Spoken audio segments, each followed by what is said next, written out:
Let's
go.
What's going on, everyone? Train Freak here, and today we got Sidetrack Sunday. This is the fourth Sunday for the month of May.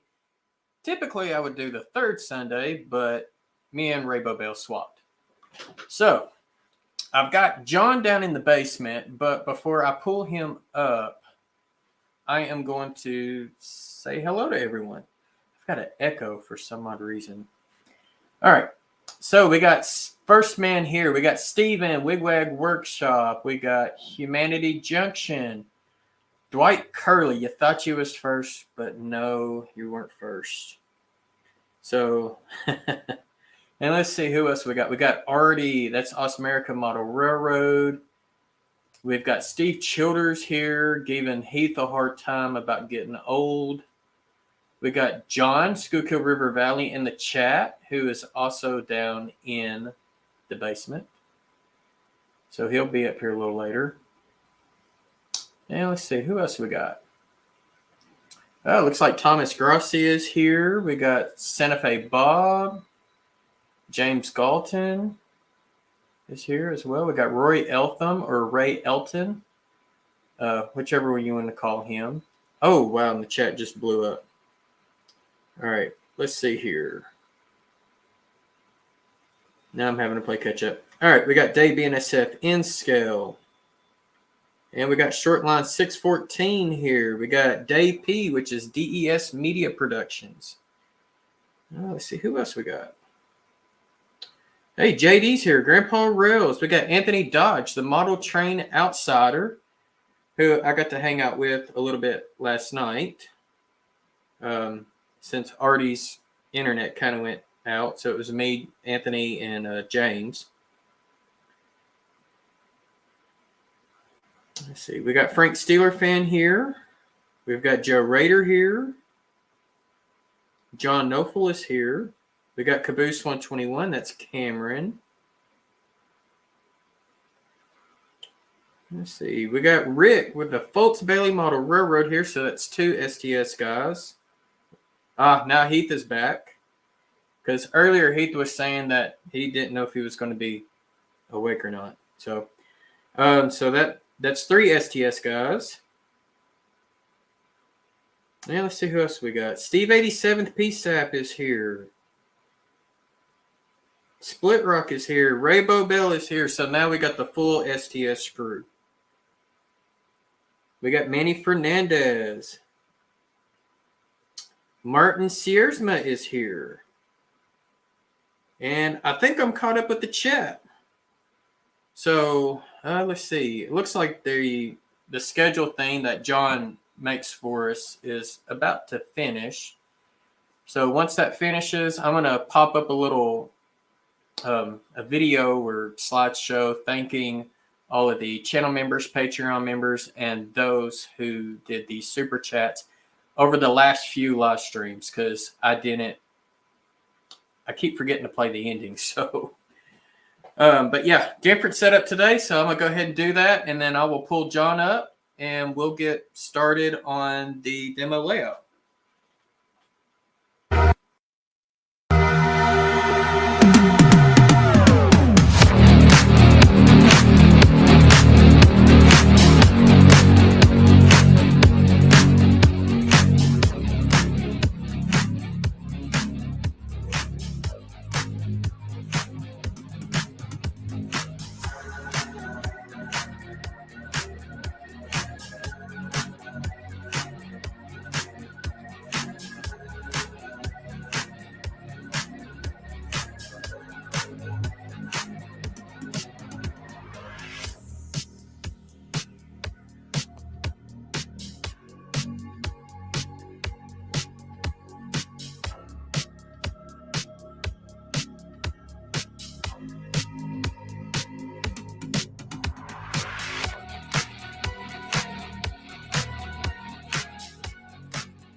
All right.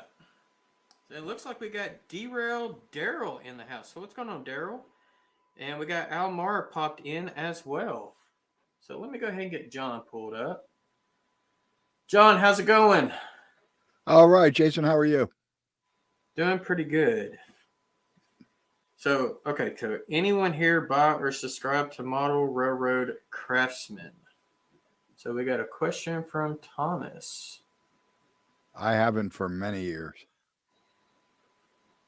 Yeah, me neither. I am a member of two, I guess, organizations or magazine subscriptions, and that would be the NMRA and OPSIG. Okay.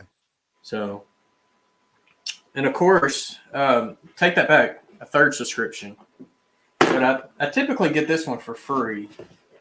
So I really don't include it as a subscription because I get it from my local hobby shop. But for those who haven't seen the latest edition of Cowcatcher, if you go to page 23, doesn't that top picture look familiar? I think I've seen it someplace. Yep, that is actually my very first magazine submission that got approved. That's very cool. A lot of these magazine guys, they are, especially when it comes to pictures, they're very anal retentive when it comes to, the details of the picture that you submit. Right. Thomas wants to know where we can get Cowcatcher magazine. You can either get it from your local hobby shops that I guess has a subscription, or you can go to their website. I think it's cowcatcher.com or something similar to that. So I'd have to look it up. John, you're good at doing that stuff, aren't you? Some, yeah.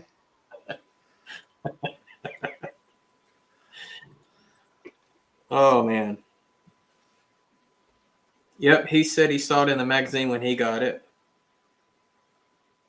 And David Z2G says he gets it free as well from his local hobby shop. So a lot of the local hobby shops will get like 50, depending on the shop. Maybe like bigger cities, they'll get like more. But I know Arkansas Traveler Hobbies, he only gets like 50, magazines or subscriptions or whatever you want to call it, like a bulk thing. And he just gives them out for free. Right. Well, the link's up there now. All right. So y'all see the link, cowcatchermagazine.com. That's what I thought it was. Hey, Randall Ellison's here. And we got Tim with CP368 Productions. And I'm looking to see if I missed anyone. I don't think I did. Oh, Robert Thomas. So first to my live stream. So welcome to you. And I think I'm good. All right. So we're going to work on this demo layout. And the only thing I've got done on it is like the first coat of paint. And I'm leaving it kind of that way for right now. So I've got all my different tools and things, and I'll change the camera angle if it helps. But basically what we're going to do is have a full main line with the siding. Originally, I was going to use number 6 turnouts, but I decided to go with number 4s to kind of get a little extra space on the siding and on the main line. The signals that are going for it, I should be getting next week. So he's supposed to be shipping them out tomorrow. And then this layout's going to have LCC on it. I'll tell you one thing, John. This echo in my ear is just driving me nuts. Oh, I know. I can't take it. Barry Olson stopped in, and so did Jeff, the railroad enthusiast. So, John, am I echoing on your end? No, you're fine here. Okay, it's weird. All right, and there's David Z to G. Yeah, I did say hi to David Z to G. I saw where he popped in. Oh, okay. So, I guess the reason why I've got an echo is I've got my desktop over there that's running OBS. It's got my microphone on it. But since I've got John here, I've got Bluetooth headphones in, or earbuds, and my desktop doesn't have a Bluetooth connection. So I'm using my laptop, and I think the sound is coming through the microphone from the desktop to the laptop to my ears. So I'm getting like a really delayed echo. And so if I kind of spread my sentences out, that's why. All right. So in order to do this, the first thing you need is track of some type. You should probably remove Thomas's comment from the screen. Oh, yeah. So we can see. There we go. There we go. Sorry. All right. So the first thing you need, track. This instance, I'm using Atlas Code 83. But I'm only going to be using 2 areas for flex. So I've got 2 sections. I don't know if one will be long enough to do both, or if I'll need to, use both of them. And then when you're using flex, you need a good pair of rail cutters. These are Zearons. I got these from my local hobby shop, and they cut rail with ease. All right, so some of the other things that you're going to need is rail joiners of some type. And so these are Atlas rail joiners. And I know Heath is going to give me a hard time on this one, but I strictly did this for cost. But I've got terminal rail joiners, and these are Pico. I'm not a fan of Pico, but the cost of $13 for 4 pairs was a whole lot cheaper than Atlas's 1 pair being like $4.50 each. So when you do the math, it's like, what, $18, $20 for 4 pairs? And then I need 8 pairs. So, I only did that for cost. All right. Since we're doing block detection, you need insulated rail joiners. So I got to have those. Now, my layout is 2 different modules. They're 8 inches wide by 3 feet long. So when you put them together, it's 6 feet long. What I like to do when I join modules is use these re-railers. It's just a good fail-safe. Now, the rail joiners won't be centered on the where the modules join. They'll be kind of offset, which would be really cool because I could add a road in it later. And we won't have a big crack in the road. All right. To make the siding, we've got 2 number 4 turnouts. We got a left hand and a right hand. So we're going to use those. And then to make the different block sections, I've got 6-inch straights, 3-inch straights, and then this is an assortment pack that includes 2 of each, 3/4 inch, 1 inch, 1 1/4, 1 1/2, 2 inch, and 2 1/2 inches. And of course, all of these come with rail joiners. And to make sure the train or the locomotive doesn't fall on the ends, you need bumpers. So I won't use all 4 of these, but you got 2 of them there. So that is all the track. And last but not least, you need your cork. So for the roadbed. All right. And tools. I've got my straight edge. Unfortunately, I do not have one longer than 4 feet, so that's going to be fun. I've got a clamp here to hold it on while I trace my line. And to trace a line, you need a pencil. You can't go wrong with that, right? Handy dandy tape measure. So that way you can make sure that you get your measurements right. All right, and then let's see, to put the track in. So it's not a pill bottle. Well, technically it's a pill bottle, but there's no pills in it. This is what I put all my track nails in. So for those who have pill bottles laying around the house, these are great for track nails, rail joiners, insulated rail joiner, and I've even got track spikes too. So I have several of these around with different stuff. John, the demo is HO scale, John. Yes, it's HO scale. All right. So wire cutters. I not using these necessarily to cut wire, but I use these to help pull the nails out in case if I get a damaged nail. So I use those. On flex track, if you got to cut the sprues off, or not the sprues, but the ties, you want sprue cutters. You cut plastic with these, and it's going to damage them. So you got to kind of be careful with that. Cut roadbed. Box cutter. So these work great. And we're almost done with the needed tools. Drill. So that way I can drill the feeder wires down. And when you have a drill, of course you need drill bits. So got that as well.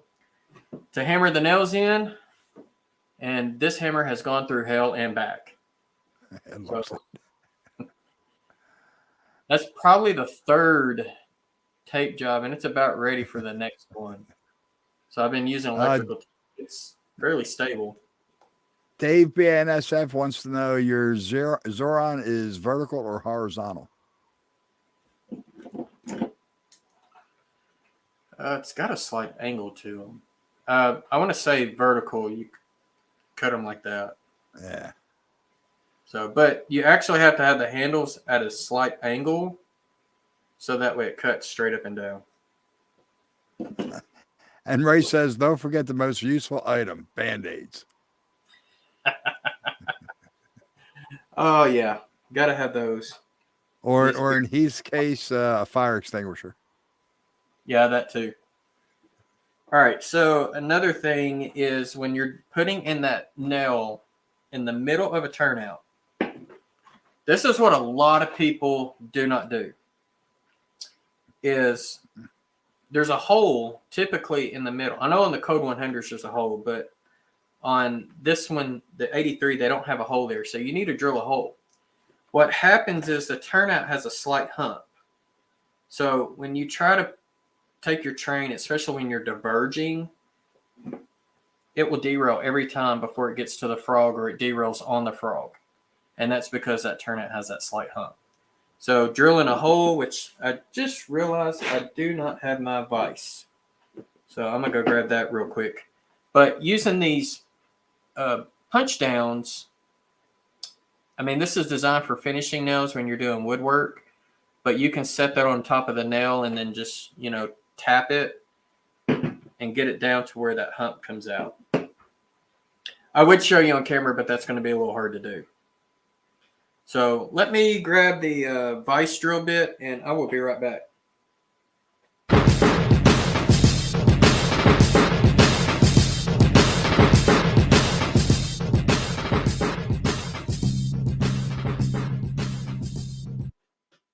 All right, I'm back. So this is what I use to drill the extra holes in the ties. So Code 100 Flex Track will have the holes all the way through.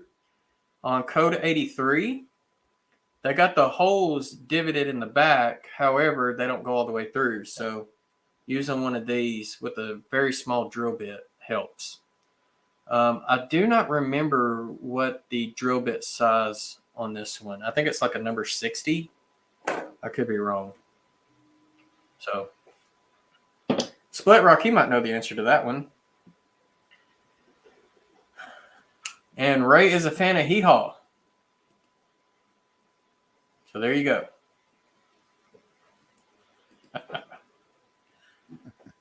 All right. Well, let's see here. I'm going to switch camera angles. Hi, Ron Mullen. Good to see you. Hey, Ron's here. Welcome. All right, there we go. So the first thing I'm going to do is I'm going to get my measurements and see if I can't get this in.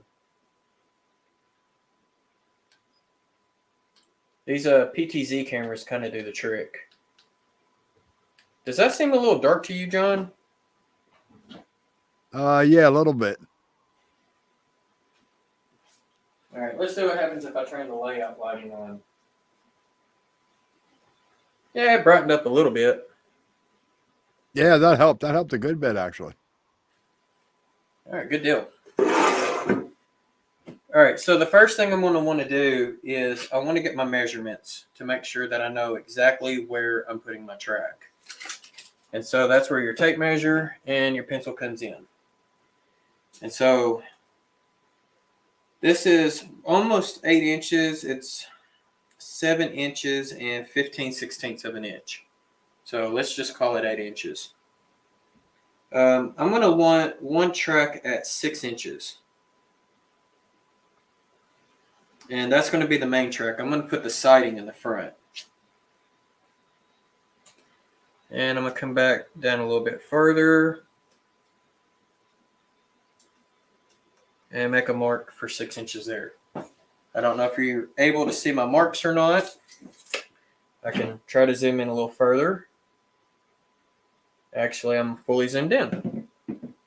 So that ain't happening.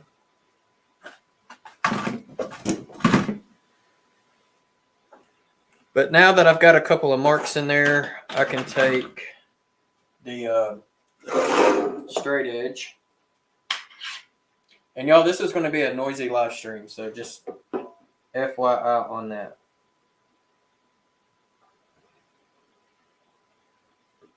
And I'm just going to kind of get this level all the way to the end. I'm going to take my clamp and clamp it down.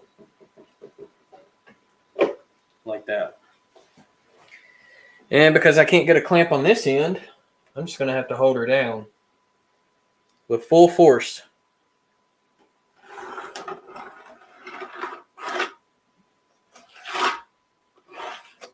Hey, there's Man Shade Railroad. Good to see you.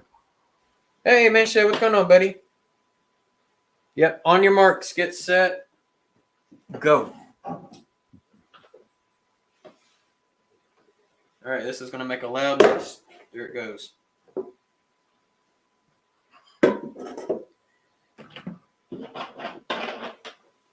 Yeah, if I can pick up the pencil and the tape measure at the same time. And let's see if I can move the camera.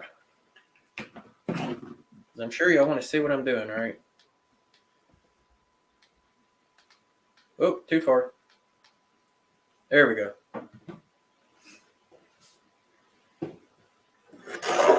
So same thing, I'm basically going to get my measurement again.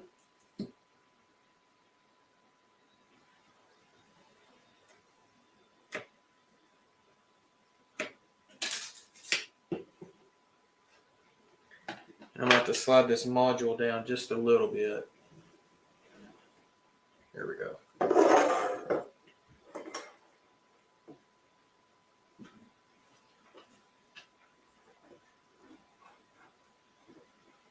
See if we can't clamp it down in place.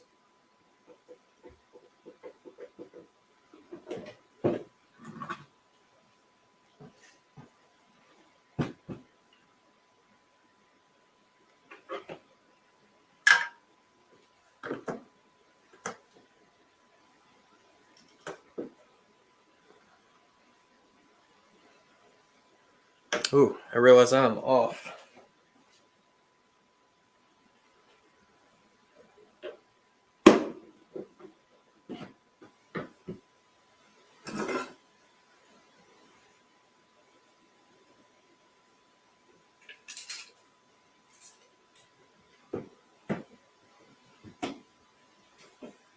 Hey, there's Dave Thurber. Good to see you, Dave. Hey, Crooked River and Eastern's here. What's going on, buddy?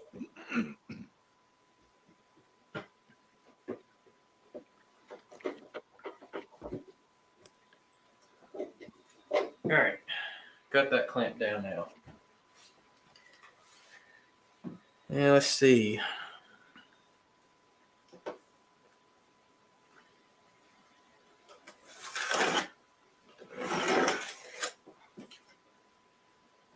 And now we got a straight line.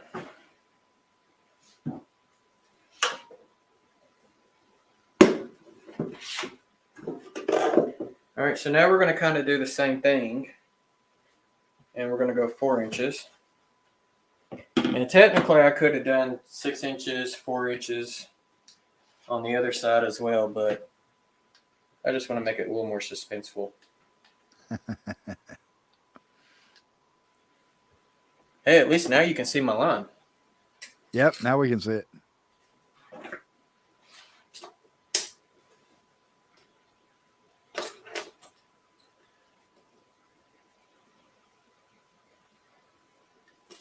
And I can give you a piece of advice, like when you're doing anything with measurements, always use the same tape measure. Actually, Arty mentioned that a little bit earlier. The measurement could be off. Yep.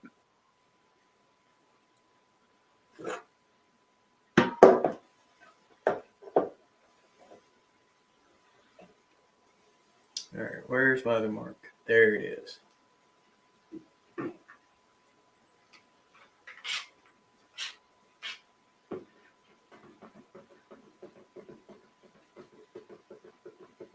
So I'll tell you one thing. When I was building Juicy J's Meat Company, I had to break out the big clamp.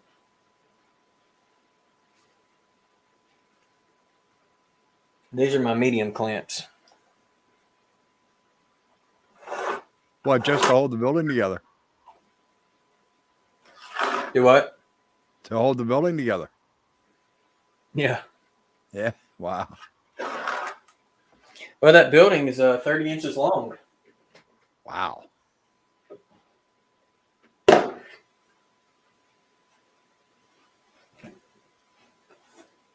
right, do the same thing on this side.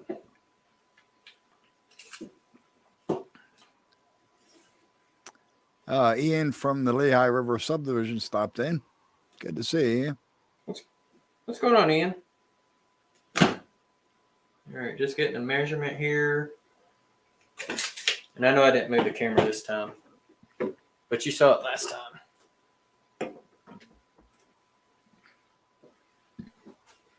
So for HO, I like to do a 2-inch center spacing between tracks. Now, if it's like a main line and then like a parallel industrial siding or like a yard, I'll typically do a 3-inch spacing between the main line and that first track.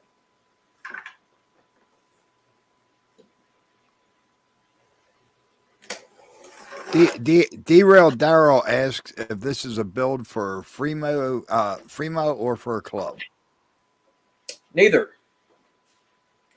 This is for a demonstration layout for train clubs. All right, I'm done with the clamp. So get that out of the way, and I'm done with this dude too. Yeah, Darrell, this is for use on his demo for his LLC setup. Yeah, LCC. LCC. Yeah, for upcoming train shows. Yes. Yeah, there's Greg from Midsummer Railway and Scale. Good to see you, Greg. Hey, Greg. All right, so the next thing we're going to do is start putting cork roadbed down. Now, there's so many different ways you can do this. Some people glue it. I do not. Gluing takes too long. And if you end up gluing something and you want to come back and make a change, you kind of bit yourself in the foot on that one. So, all right. So when you're using cork roadbed, one thing that you never do is just have them straight. You kind of want them offset with each other. And when you go around curves, that helps a lot. But on straights, you kind of want them looking like that. At least 6 inches. Minimum 3. So, but since these are exactly 3-foot modules, and these are 3 foot long, instead of having to do several cuts and then cut here in the middle, I'm just going to lay them in just like that.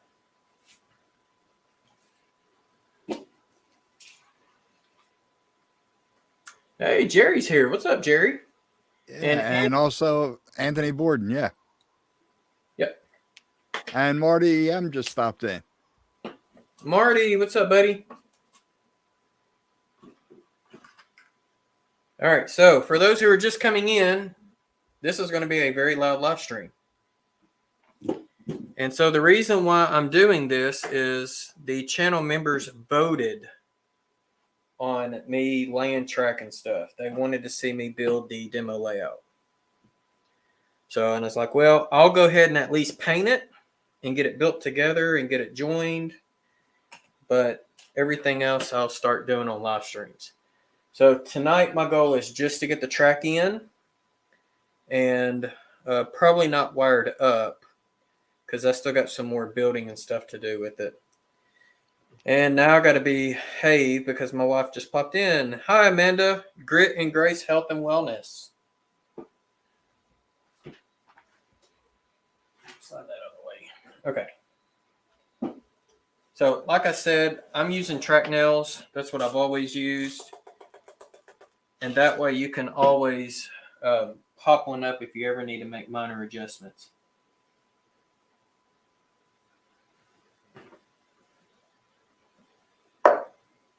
Amanda says you can't behave.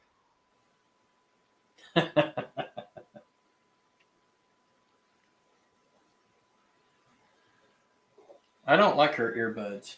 I'm borrowing her earbuds, by the way.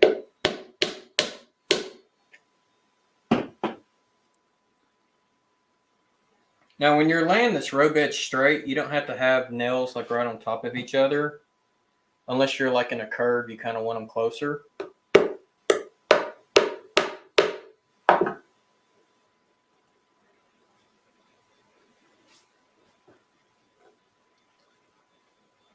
But I'm kind of spacing them, about that. Well, hold on. There we go. Wrong camera. Let's see here. There it goes. From the tip of my pinky to the tip of my thumb. That's about the spacing I'm using. Oh,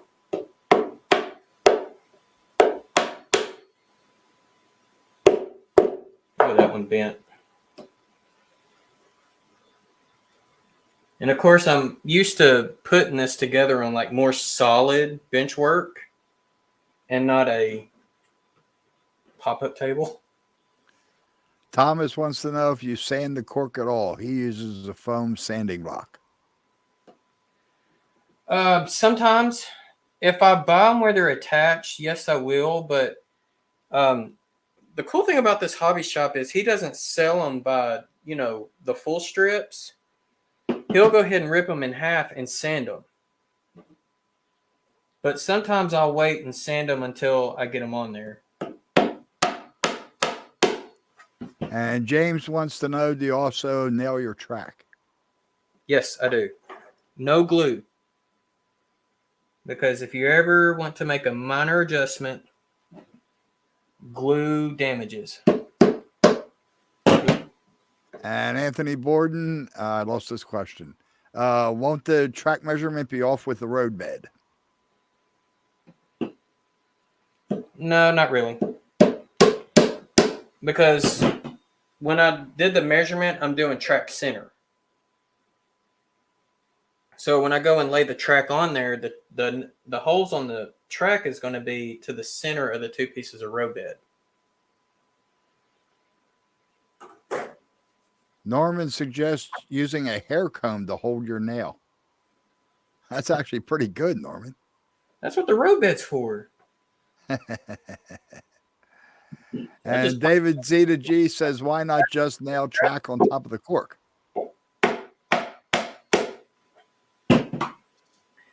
Because then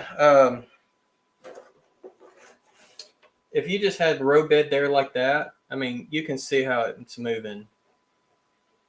So if you just tried to do that with just, like through this, it would be tough to keep it straight. Right. And My Life's Tracks just popped in. Good to see you. What's up? Steve 87 says it makes it harder to sand flat with the nails. Do what? Makes it harder It to makes sand? it harder to sand flat with the nails. The cork. Oh. Well, most of the time, the only thing I'm sanding is like a burr on the corner. I don't ever sand the top. And if you use the right track nails, like Atlas or Pico's got good track nails, if you hit them in hard enough, the nail actually sets in just a little bit below the top of the cork.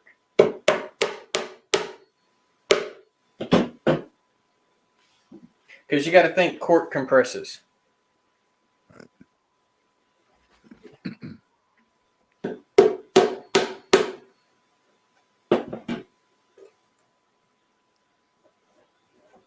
Now, what's fun is when you got to cut the cork to match your turnouts. That gets fun.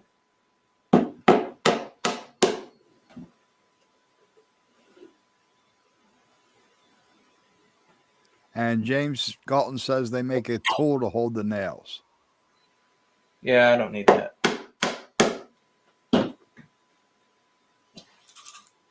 Anthony Dodge says he just uses one of his various needle nose pliers. Now, that tool that Micromark has that you could put the nail in, that's good like if you're popping into foam. You're not going to be able to pop that into plywood. Right. Steve 87th wants to know if you're offsetting the nails from the other side. No, I'm not.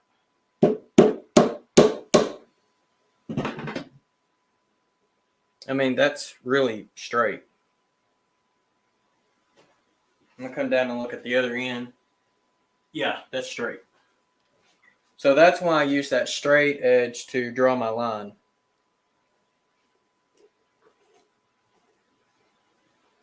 All right, so the next thing I'm going to do is get a measurement.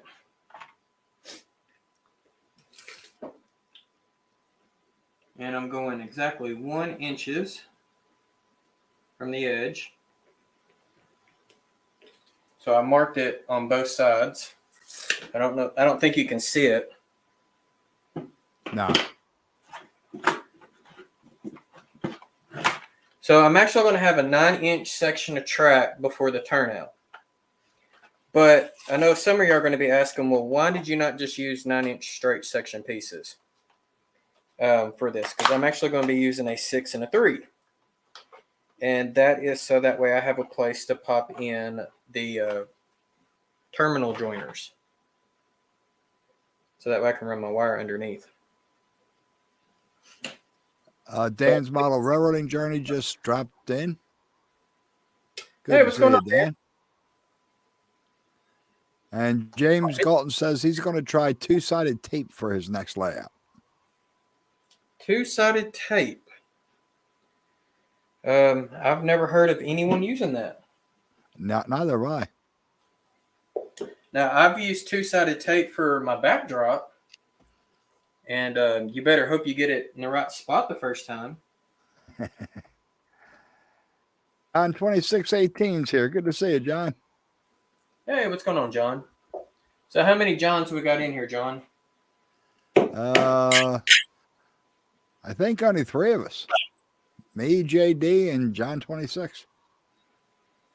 Oh, And there's Mystic John. Voodoo. That's Voodoo John. That's Voodoo John.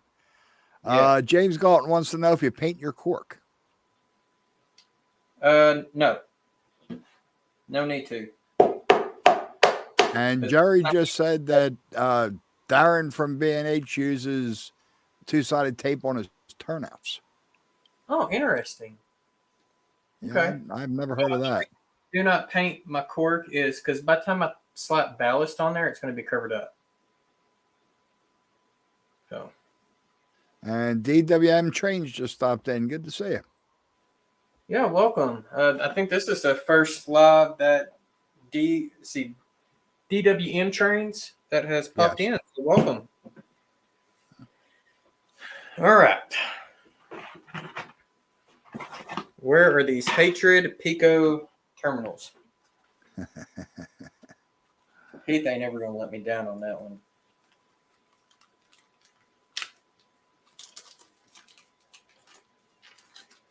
All right. So I need a red and a black. So I've seen some people put them on the outside, like that. But with these, I'm actually going to do the complete opposite. I'm going to drill a hole in the center and put them on the inside.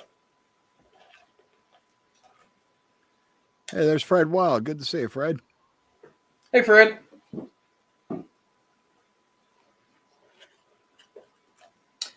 All right, so the next thing I'm doing is I'm looking at all my drill bits and make sure that I pick one that is big enough for the width of 2 wires.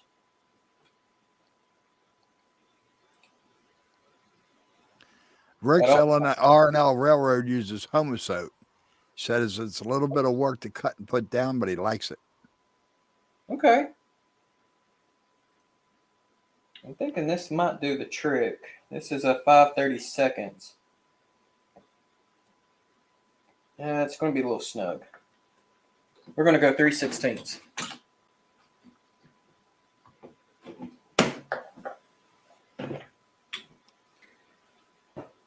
So for those taking notes, you can write down 3/16 of an inch drill bit for these Pico terminal, whatever you call them. All right, and there will be a quiz after the show. Yeah, absolutely.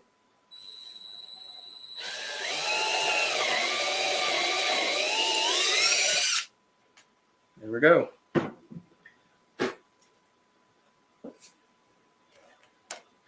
All right, I think I'm going to do red closest to me.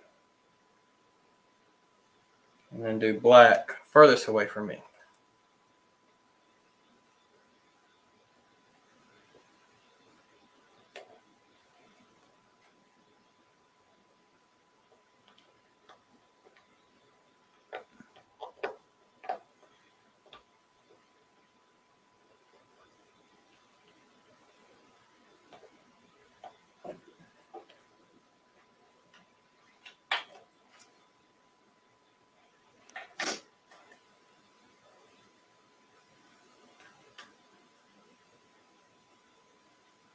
Do it this way and the ballast will cover it all up.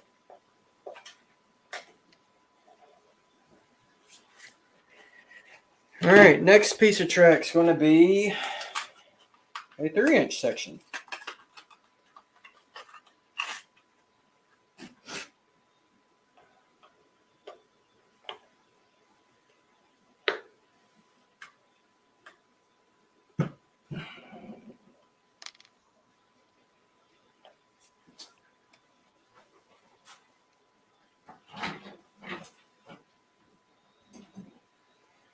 Totally left a couple of things up there. I was laying track on the layout earlier.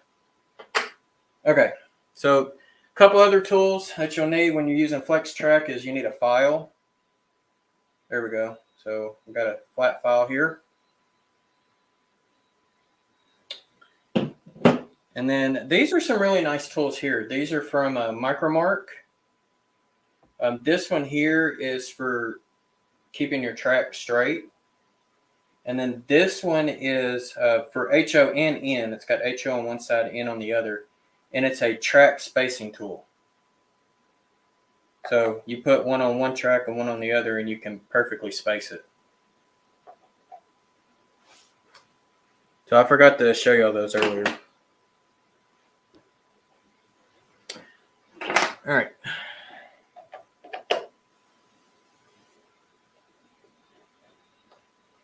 Sometimes when you put in the sectional track, it kind of gets a little off kilter.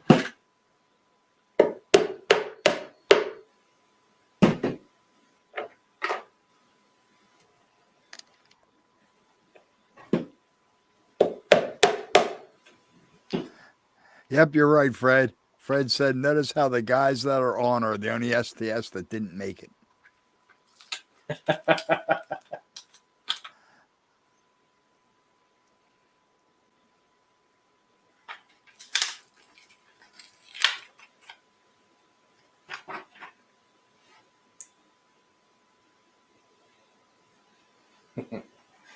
All right. So now I'm going to put one of these bumpers in.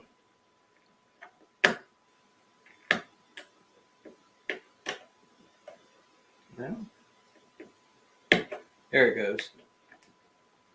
And then that is one end of the layout. All right, next piece, the fun piece. We got to find the right turnout.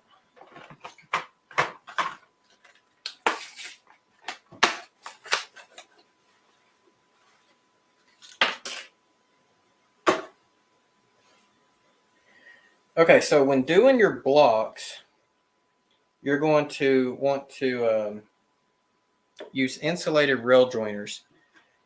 And you only have to use them on one side. You don't have to use them on both.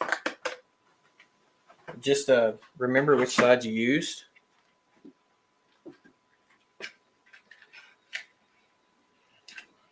But for me, I'm going to put the insulated on the red side. Now, if you buy these Atlas rail joiners, they come in a little sprue. I don't know if y'all can see that very well. Oh, there we go. Let's see if I can get down a little bit. All right, so there's like several on one sprue, and they got these little things connected in the middle. So that's why I use these. These are XL, but they're sprue cutters.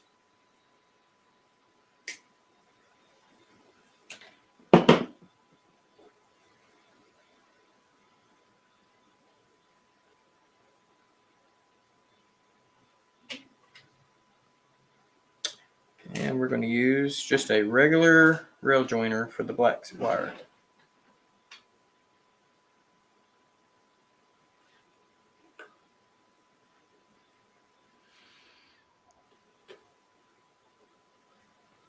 Now, of course, when you put this in, you're going to have a little gap on the other side, even where you put your metal rail joiner at. And that's completely normal. Get a few more track nails down.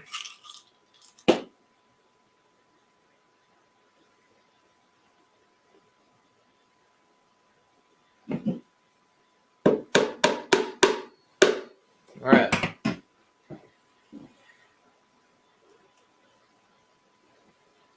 Put this one in.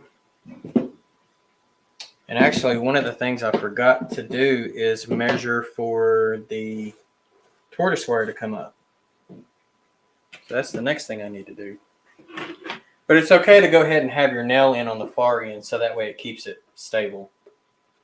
So I'm going to take a pencil here, I'm going to mark there, and I'm going to mark on this side so that way I know, in not necessarily the dead middle, but just from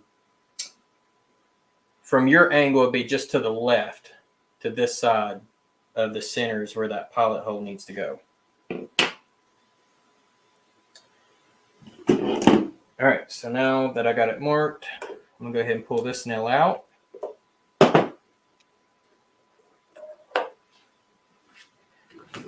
Change out my drill bit.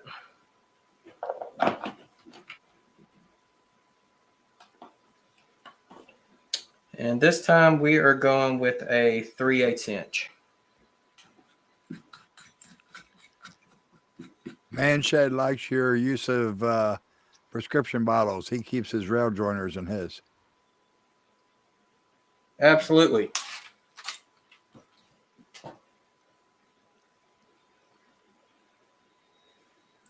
All right.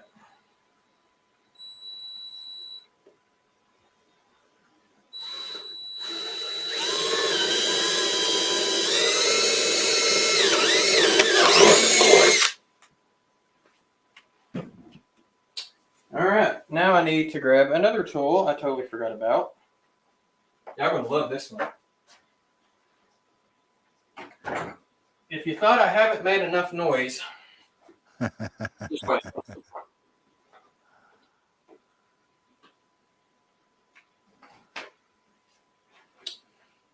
Handy dandy shop vac.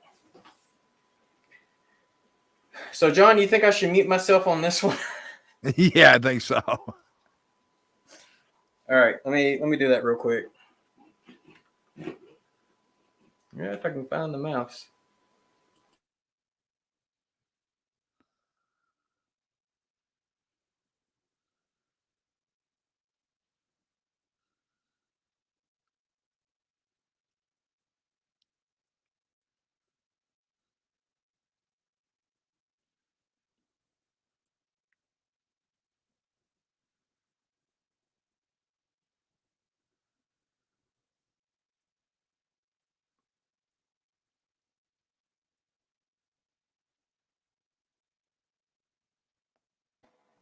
All right.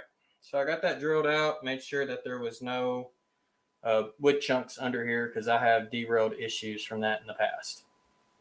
So, yeah, handy dandy shop vac. Definitely need that from time to time. There's Gary, Creepy 013. Good to see you, Gary. Hey, Gary, what's going on? John 26 likes your quiet Tesla vacuum. A Tesla vacuum? No, it is just a regular shop vac. I mean, let's see here. I don't know if the camera will go down that low. Oh, that's as low as she'll go down.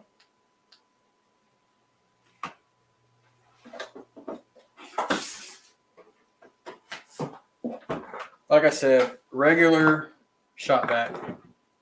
Let's see if I can zoom out so you can see it. There you go. Regular shop vac.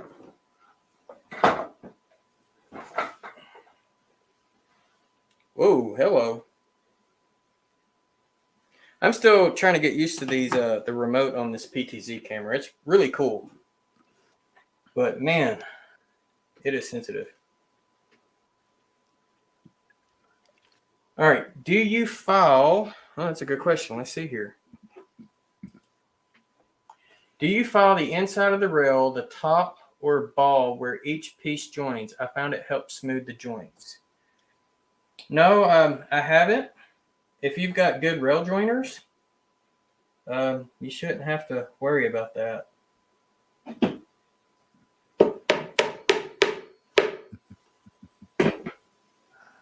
Now, sometimes I will file. Let me pull the comment off. Sometimes if it feels rough here on the points, I will take my file and file down the edge of the point. So I have done that a few times. And that's mainly to prevent derailing. Okay. C stopped in. Good to see you, Bernard. A slight hump in the middle, so I'm going to show you how to fix that. Drill vise with a small drill bit just about as wide as your track nail. And from the frog, I'll go 1, 2, 3, 4. 4 ties. You could go the 5th, but I typically go on the 4th. And I'm basically just popping a hole just through that tie.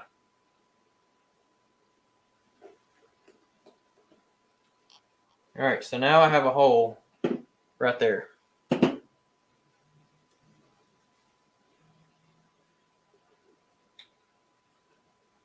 I'm just going to take that nail, push it in. I'm going to tap it a few times, but I don't want to tap it to where I'm hitting the rail. So this is where your finishing nail sinks come in. It sits right on top of it. And then this gets kind of loud too, so. And it's in. Just like that. And that switch ain't going nowhere. All right. Flex track, I'm just going to move it out of the way for the time being. So next track section. And I've got to do some funky remeasuring here because I totally forgot what the middle was going to be.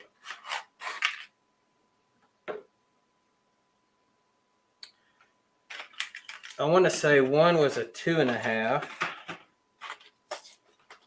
That was one piece.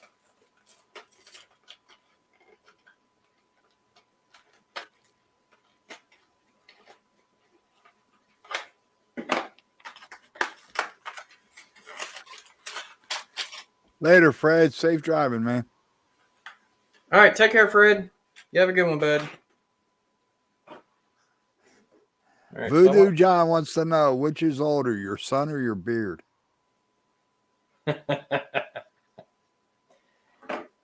Technically, let's see, the last time I was clean shaven was college, high school, maybe. So I mean, at one time I kept it real short, and it was just a goatee, not a full beard. So the full beard, Aaron is definitely older, but as far as like having facial hair on my chin, I would say since my college days. And he said he knew you'd have to think about it. Yeah, I had to put a little thought in that one. Okay, so I do remember a 2.5 inch being one of them.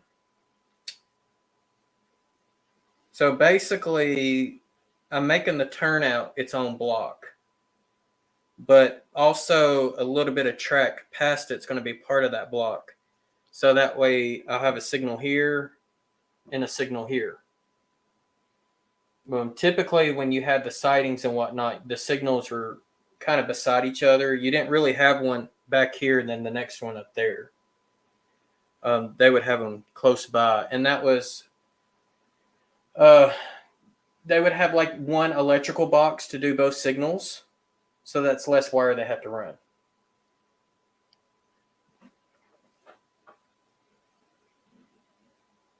And I'm sure Split Rock can confirm or deny that one.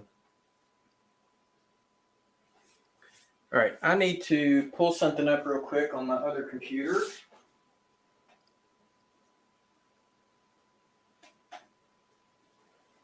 Because I want to make sure I do this right the first time.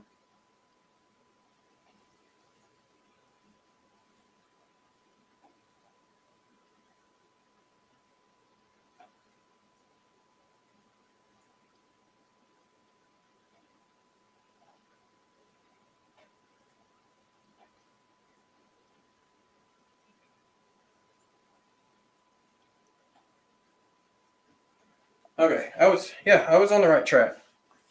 Okay, so I need a 2.5. I need a 1 inch. Let's see, the one is probably going to be the one before. Here we go. So there's a 1 inch, 2.5, and I need a 3 inch.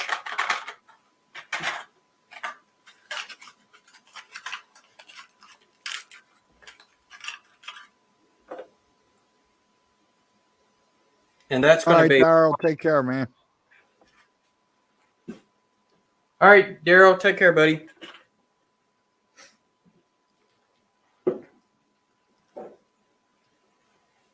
Okay, so we have our first block here. This will be the second block. And then we'll go to the third block. Randall said no bidirectional signals, or is this before bidirectional signals? This is before bidirectional. So I would have a signal here, and this would be a what they call a double-headed mast. So you would have a signal over a signal. The top signal is protecting the straight route. The bottom signal protects the diverging route. I'm going to also have a signal on the very end, even past the bumper, so that way you can see the signal aspect protecting the double-headed. All right.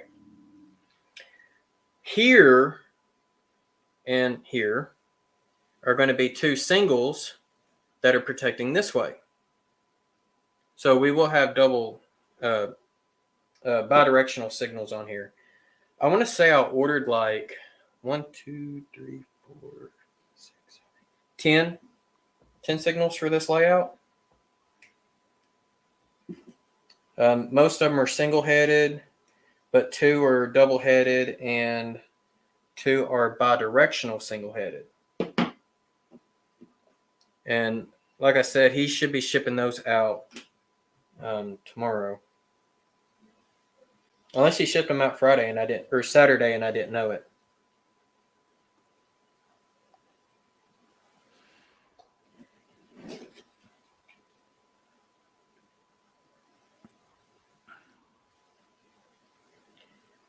All right, so basically what I'm doing is just breaking these rail joiners off.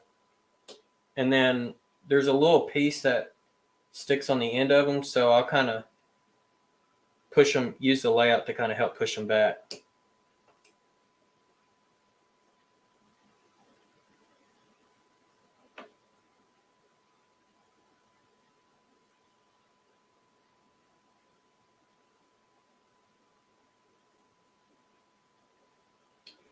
And so one of the cool things is, I don't know if Steve Childers is still here or not, but he said he sent me a couple more sensors for the Motorman.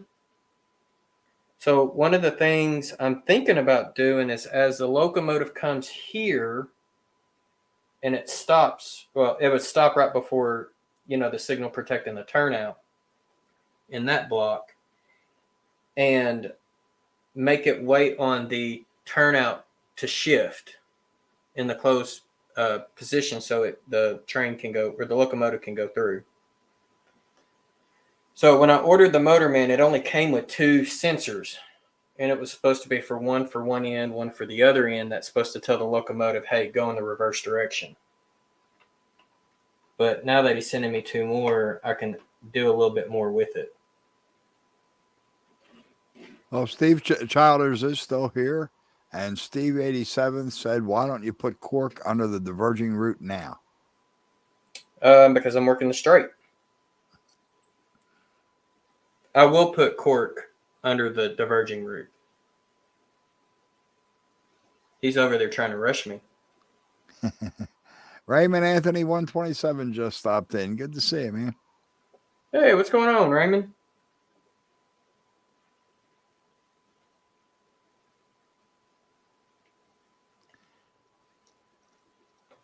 All right, one more rail joiner. And then we get to tack all of this down. All right, so like I said, with sectional track, sometimes it will get off kilter. So that's why I like using these little gauges. Hey, good to see you, Adam. Adam Cruz just stopped in. Hey, Adam. Yeah, and I see where he can't stay long. He's got to get to bed pretty soon. That's understandable. And Steve 87 says he's not rushing you. You just need different cork orientation. So they do make cork pieces that for turnouts. I just use this dude here and cut my angles out that I need to.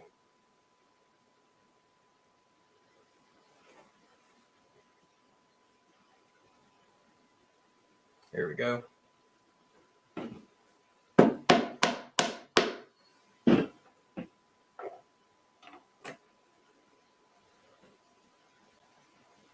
Let's see here. Oh, yeah. So now I'm working my way back to the switch and putting the nails in. And one of the things I realized I just forgot to do is I forgot to put in terminal joiners.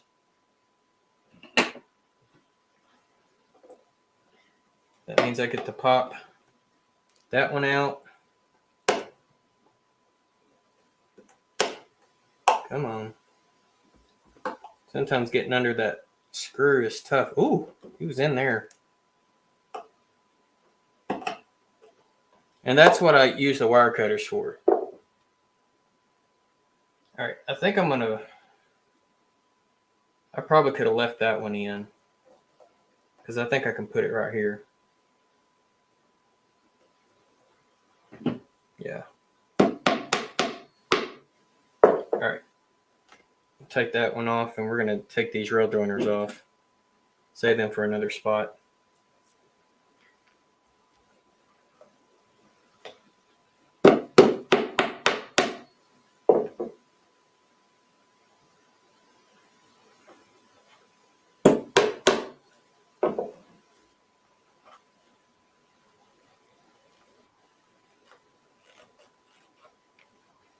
There we go.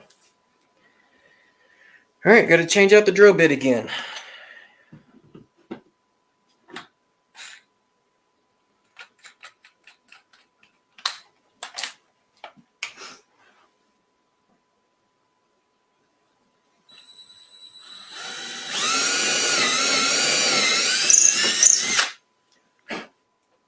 And there's Brian Benson. Hi, Brian. Hey, Brian, how's it going? Okay, so like I said, I need a red and a black. Voodoo John wants to know if you're going to be running trains tonight. Not tonight, unfortunately. I could run a boxcar. See how well it works.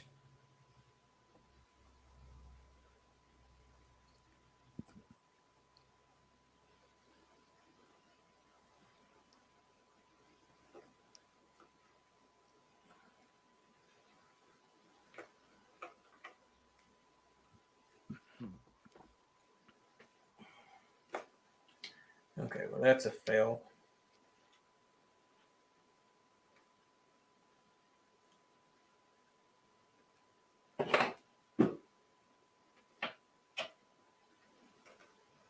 Let's see if I can get those on there like this. There we go. There's one.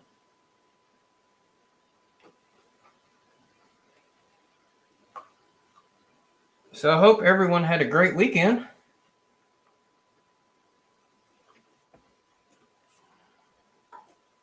And here in a minute, we're going to check and see what the status is on the Strasbourg poll. Oh, Steve Childers is going to bed. Good night, Steve. All right, Steve, take care. This is interesting.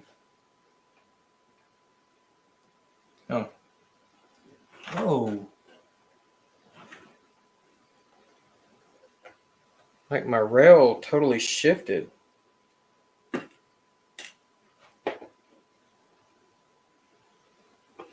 I'll put it in this way and see what happens. It's like this 3-inch section. It's like the rail slid along through all the ties. There it goes.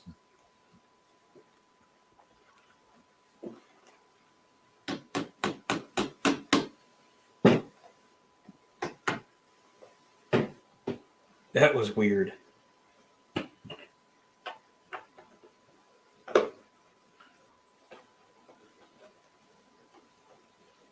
And Tim from CP368 says that he uploaded a video today of his weekend. Not a good one. Yeah, I saw he had some storms. Yeah, we had him last night. So I was on stream, and of course Arty wasn't on there because he had internet issues, and it was me, James, and Anthony. And right as my phone was dying, which is why I had to pop off, we lost power, or it flickered a few times. Like, we didn't lose it for any lengthy amount of time, but it did get pretty gnarly outside. Okay, so that piece does not go there. Well, Randall says they had the Thayer sub shut down all night last night because of a bunch of trees across the tracks and roads. Yeah, they said it wasn't a real tornado threat, but it was like high winds. Okay.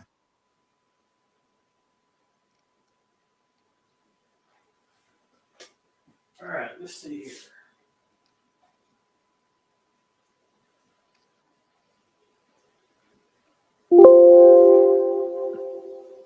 Oops. Sorry. Didn't mean to do that. All right, so next we're going to start working on the next block.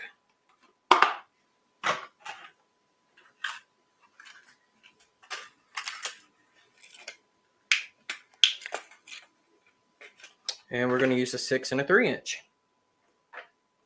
I think I'm going to go with the 3-inch one first.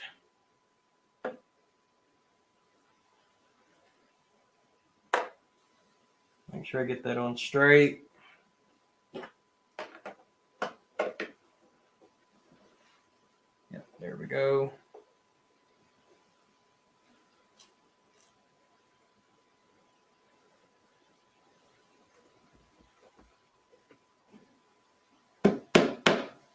Ooh, that nail bent as I hammered it.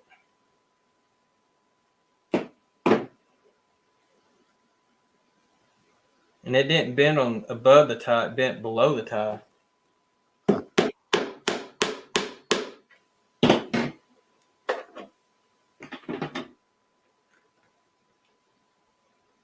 Here we go.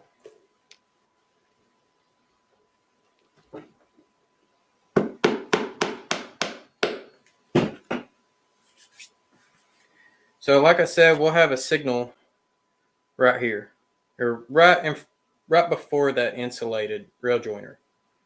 So that way, as soon as the locomotive hits that next block, it will change the signal after it goes by.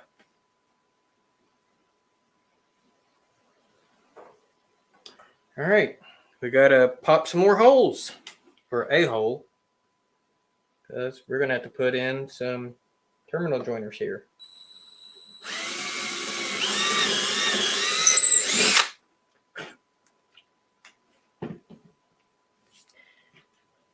And I'll end up cleaning this with the shop vac later. Randall said it was Williford, Arkansas, where all the trees were down, and some were down at Imboden too. Yeah, I know where Imboden is. I don't know where Williford is, though. Imboden got hit hard last year with the tornado. Creepy 013 says he needs a couple of HON3 mining cars. Is it better to modify N-gauge rolling stock or buy HON3 castings, frames, and wheels, etc.? Oh, that's a good question. I know Blackstone Models does HON3, but I think they only do locomotives. And for those who don't know who Blackstone Models is, it's soundtracks. The parent company is called Throttle Up, which that owns Soundtracks and Blackstone Models.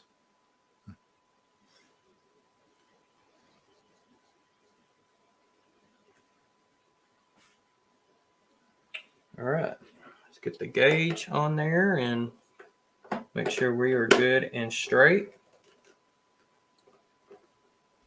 David Z2G says Blackstone does rolling stock too. Okay, there you go. And ironically, because I'm a distributor with Soundtracks, I'm also a distributor with Blackstone Models. But I don't ever order any. All right, so now we got 3 blocks. Block 1, 2, and 3. But you would never know unless you saw the insulated rail joiners, which is here and here. And then we'll have another one here. So, all right. So I guess I need to start doing the cork on this other end.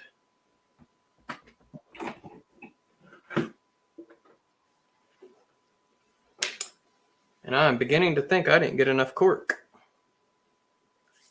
But it'll be all right. Because I've got a whole bunch of personal spare.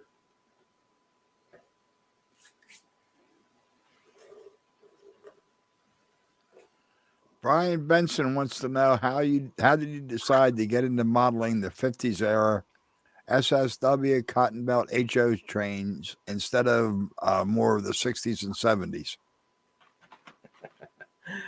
That's a good question. All right, so the answer to that is what I had on hand by the time. When I was modeling in the past, I had stuff from all eras.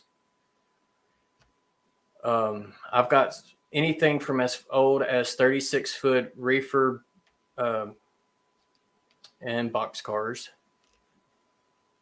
I think I got some 36-foot tankers too. And then, of course, I've got intermodal and enclosed auto racks. So that kind of gets you all the ways into the 90s. I was originally saying that I was modeling 2 years. It was 1960 and 1976. And then I ended up winning a locomotive from Jack Jack, and it was a Dash 9. So, and Southern Pacific acquired their Dash 9s in 94. So that kind of spreaded it even more. But I had more locomotives in 1976, but I had twice as much rolling stock in 1960. And then I started doing some research on the passenger stuff and found out that the Cotton Belt did away with passenger at the end of 1959. So I was like, well, I can just shove it up a year.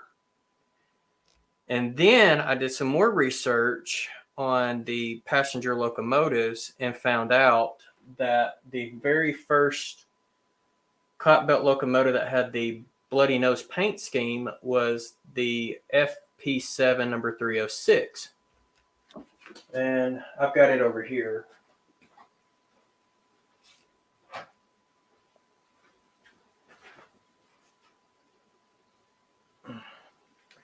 So it's this one. And it got repainted in 59. Or I think actually at the end of 58. So this locomotive went through several different variants. It was originally number 330. And so Athearn has that version out there. And instead of saying Cotton Belt on the side skirts, it would say St. Louis Southwestern. Then the Cotton Belt renumbered it to 306, and it still said St. Louis Southwestern on it. And then later, the Cotton Belt took St. Louis Southwestern off of all three of their passenger units, which would be this one and both of their Alco PAs, number 300 and 301, and changed it to where it says Cotton Belt. And then, of course, this one was the first one to bloody nose before it went to California and served on the SP. Now, the two Alco PAs also got painted bloody nose, but that wasn't until after they went to California.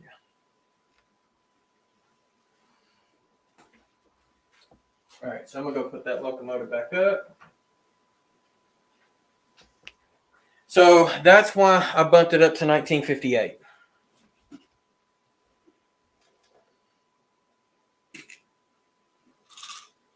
Randall said that Williford is between Ravenden and Hardy. If that helps. Between Ravenden and... I know where Hardy's at. I don't know where Ravenden is.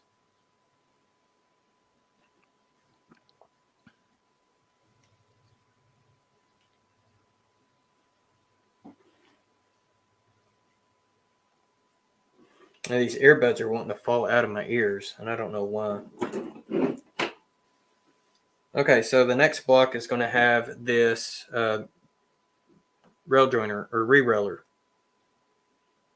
So when I take the layout apart, I'll have to take this nail out every time, but it'd be fine. And of course, I'll have another one here. But I'll leave. I'll probably take this out too, and just take these out when I have them disassembled, because I don't want this getting damaged either. All right, so next thing I need to do is start doing the roadbed again.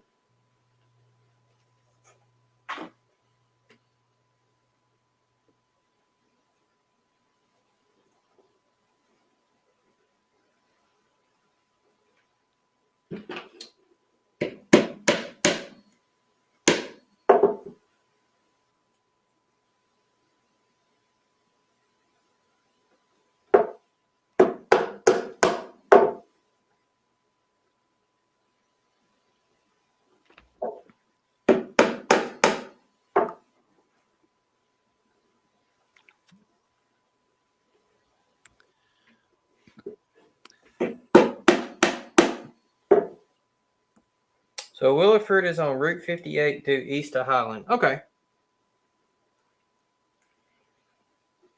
I know a little bit up in that area, Randall, but I'm not, my geography of that part of Arkansas is not that great.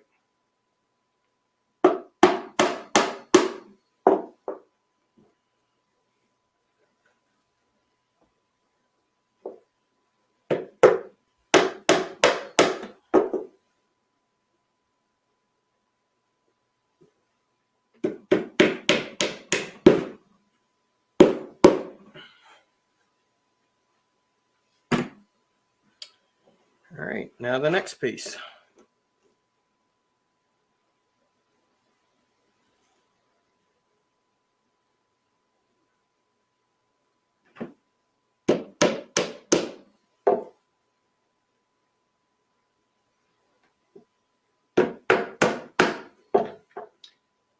Wow, we've already gone an hour and a half. Yeah.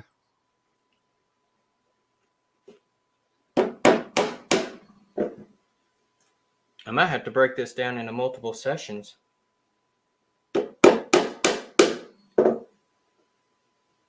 Well, time flies when you're working. That is no lie.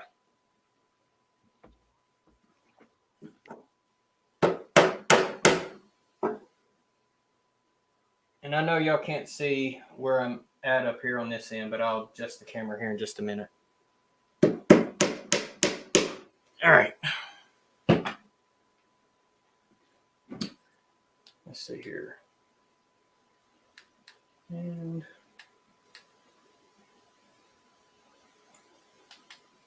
is it getting choppy on you?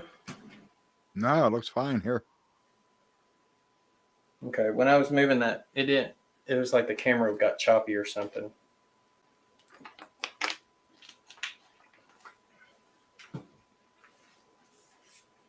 All right, so like I said, the next block, we'll have this 9-inch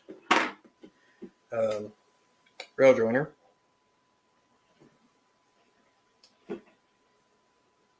Or re-railer, I mean, sorry. Which means we got to put an insulated rail joiner in.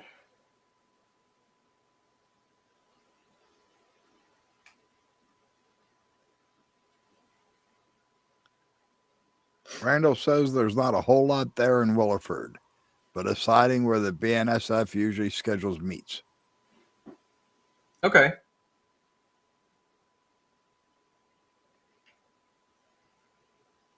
So it must be one of those what you call you blink and a miss it town.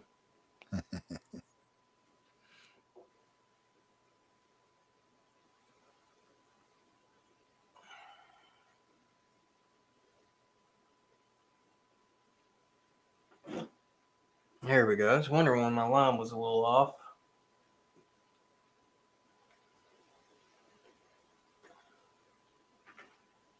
All right, so I'm not going to put a nail in this one just for the time being, because there's really no need for it.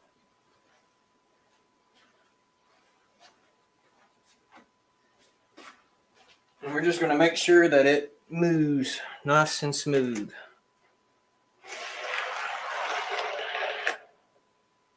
And it bounced back. So far, no derails. Cool. That's a positive. All right, Stephen, good night, man. All right, Stephen, have a great one, bud. So I think what I'm going to do tonight is just get all the way to the end here and then probably call it a night. All right, so let me see what the next track section is. I think it's a 3-inch. Yep.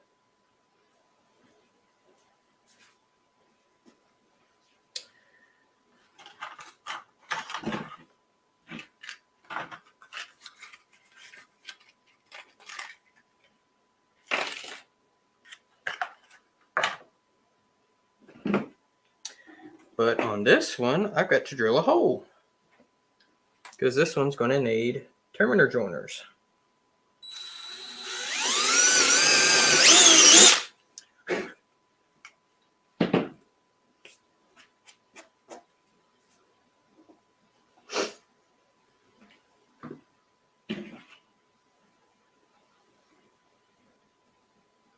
So I'm curious, who's all taking notes?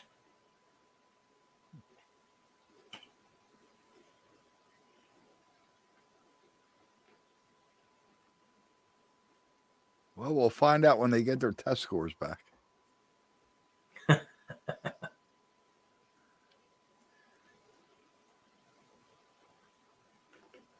Norman says he's not.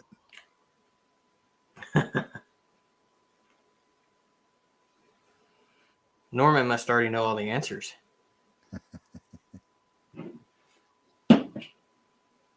And my earpiece just fell out.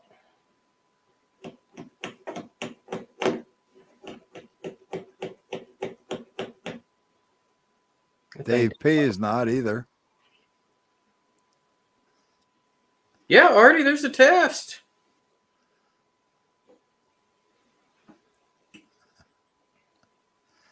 Hey, there's Roy Container Man. Good to see you, Roy. Hey, what's up, Roy? And John K's off to bed. Good night, John. All right, take care, John. Well, we've had quite a few Johns tonight. Yeah. And James didn't take notes. He wants to start from the scratch here. Start from the beginning. No, you gotta go over at the beginning of the replay. All right. Good night, JD. What? JD's getting off early? He's got to head to the store and pick up some Baileys. Oh, okay. Now, that's understandable. Actually, he's just trying to leave before the test. Make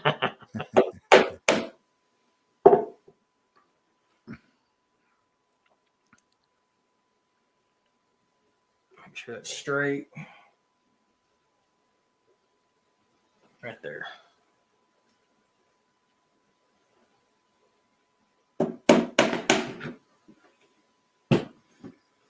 Okay.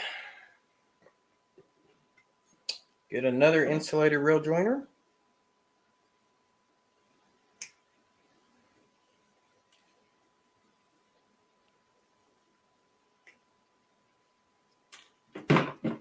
And a regular rail joiner.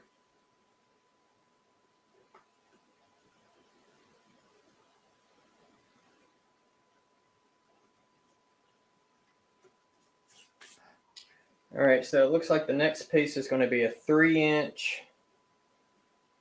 Is that a 2.5 maybe? Let me see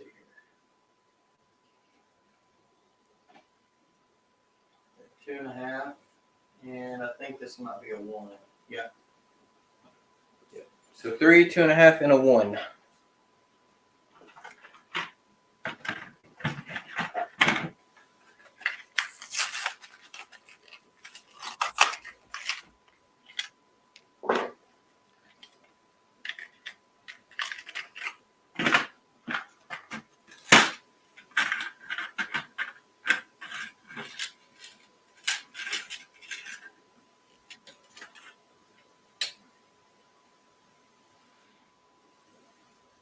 I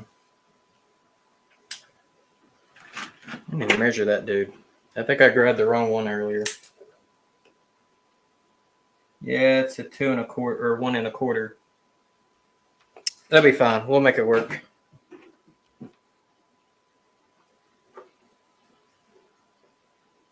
All right, DWM trains. Dave is heading out, so good night, Dave. All right, Dave, take care. And Brian Benson wants to know, did you run your bicentennial motors earlier? No, I was actually just testing to make sure that they were long enough. But I'm thinking these might be the 2 units that I run, because this one's got DCC and sound, and this one is still DC. And then I do have my 3rd unit. But it's still in the box. I don't know if you can see. Yep, right there. I don't think he's going to work too well. And of course, I've got this one, 7342. Oops. There we go, the daylight one. But same thing, 6-axle. I don't know how well it's going to work on those number 4s. And I even thought about using my Rapido SW1200 and maybe putting like a box car or something on with it, but both of them together is going to be too long.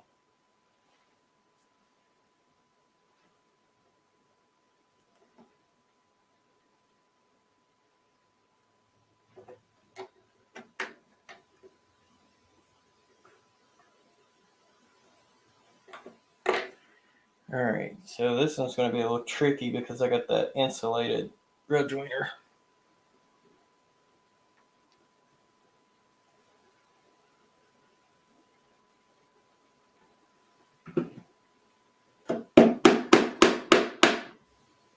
Oh, you moved on me. Yeah. Perfect.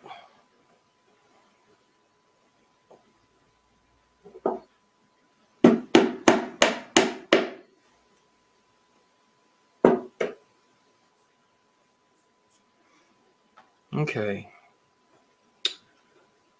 So there's the 3-inch. Yep, that's what I'm going to do. So I'm going to go ahead and pop the next hole in.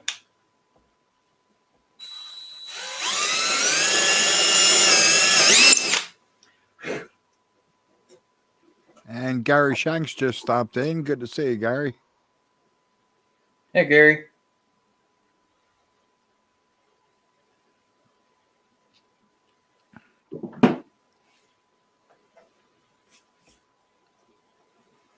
All right, next one I need is a 2.5. So it should be the longest one of these that I've got. There we go.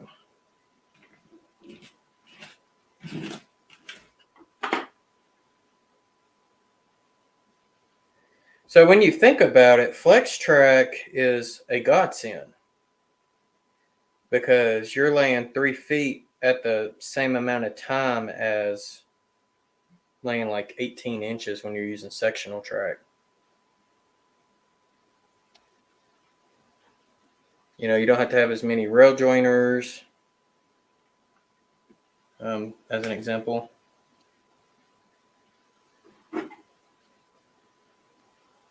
And James wants to know why not cut the track instead of using insulated rail joiners. I mean, that's an option.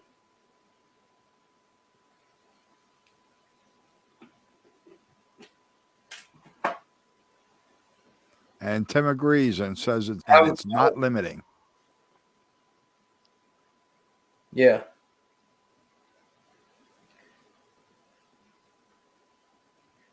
I mean, this is going to be slow moving, so it's not a major ordeal.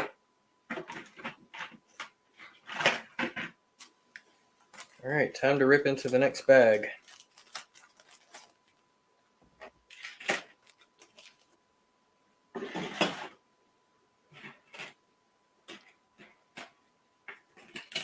I mean, you could cut if you wanted to, but I mean, just for me, it's easier just to use an insulated one. So I would just say it's just a personal preference. I mean, that's a lot of things in model railroading. There's really no right or wrong. It's just a personal preference on how you want to do it. You know, when you think about it. And there's Happy Valley Hobbies. Good to see you, Edward. Hey, Edward. He wants to know if you're near the end. Near the end. I'm getting close. We ain't even done the second track yet. That's where this line is.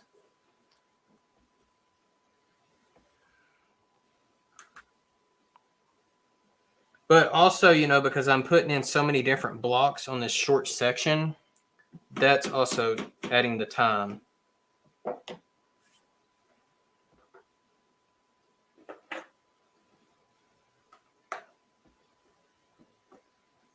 right, come on. No, James, it's not going to be an all-nighter. No. At least not for me. Me neither. I got to be at work in the morning. And Dave BNSF says one thing he wishes Cato would do is longer straight sections in Unitrack. Well, that would be nice. All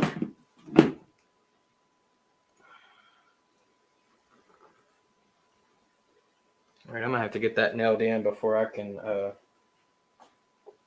get that rail tapped on down. And there's Robert Darby. Good to see you, Robert. Hey, Robert. He suggests that you move the locomotives before the sunshades get broken. Yeah, I might need to do that. I think that was a good call, Robert. Right. Actually, this one here is already broken. It's got a bad coupler on the front. It's got to be replaced. But, I mean, it's some plastic. I think they're Bachmann Easy Mate couplers. The ones that Athearn uses. I hate those couplers. Yeah.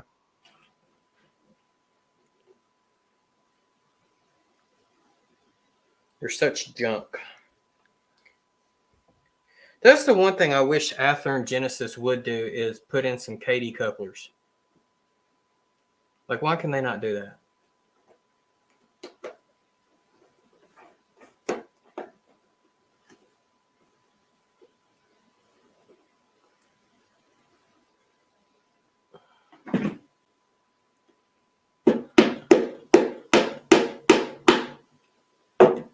Oh, don't you move on me.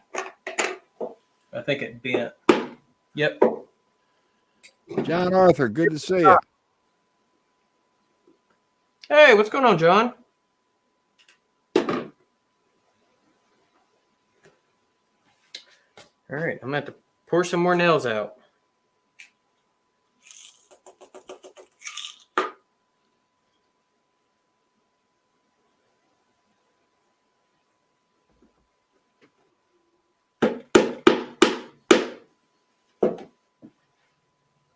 Oh, yeah, that's good and straight. All right, so now we need the turnout, the other turnout.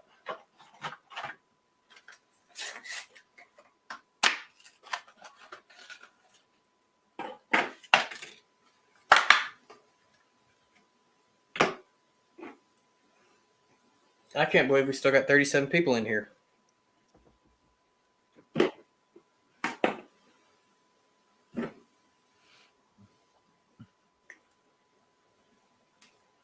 Yeah, we're closing in on 2 hours now.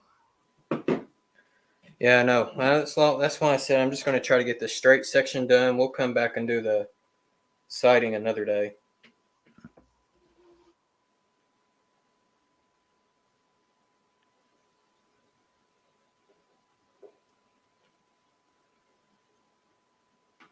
Yeah, that's another one too. Talking about the handrails.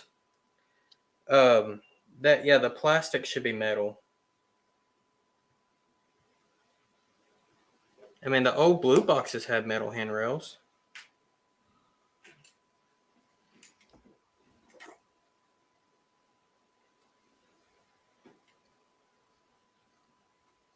Arty says you can't stop the stream until the job is done.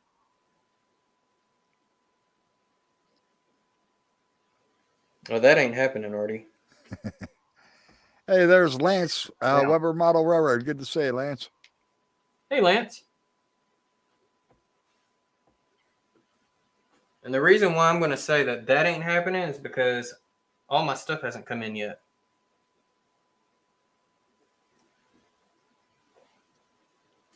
James Galton says they like watching you work. Possibility. Oh, okay. There is the possibility that I will have to take these turnouts out so that way I can wire up a frog juicing wire. I realized yesterday when I was working on the layout in Hickory Ridge that I ran out of brass screws. And John, no, Jason's using code 83. Yes, this is code 83.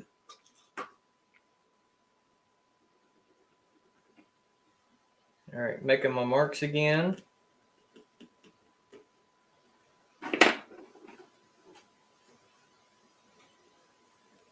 Move that out of the way.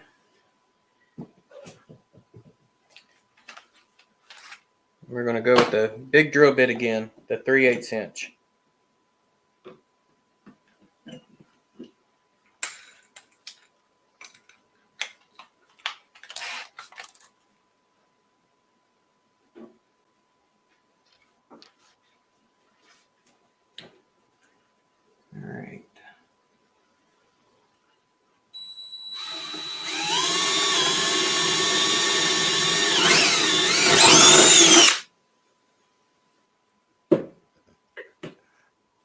I hope I didn't hit my table. I might have with that big bit. All right, I'm going to put me on mute again so that way I can shot back it. Okay. Hey, Drew, dude, good to see you. We appreciate you being here. And Lance, you're not the first one to ask him to start over, and he didn't do it the last time either.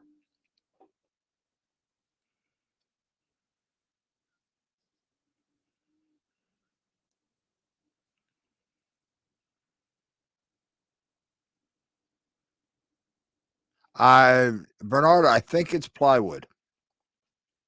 I think they're cut-offs from when he was doing the his main layout.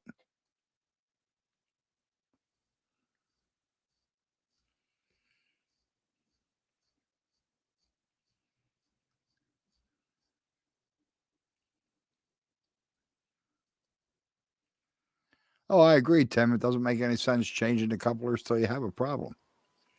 Hey, Tom's Trains and Things. Good to see you, Tom. Hey, Tom, what's going on? All right, I am officially done with that big drill bit.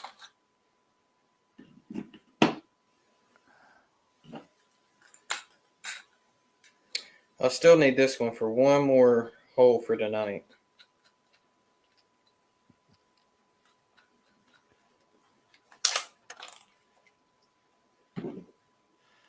Bernard asked if your framework there was made out of pine or plywood. I thought it was plywood. Yeah, so it's just scrap wood that I had. This is it's not 1/2 inch. It's 3-ply, so it's a older wood, and this was some of that wood I was having the issues with on the old layout. And then I didn't have any 1x4s, so I just used 2x4s for the base. I'm still going to put some little legs on there, and I will end up wrapping the 3 ends, the front and the 2 sides, with a masonite to make it look pretty, you know. Right. Gary, no, Jason mentioned earlier that he doesn't sand the top of the cork unless he needs to.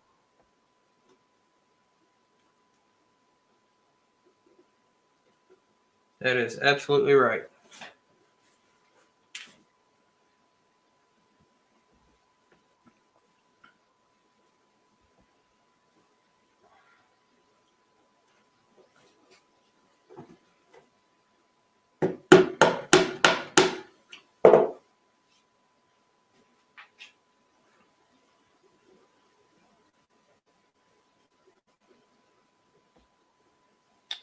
Yep.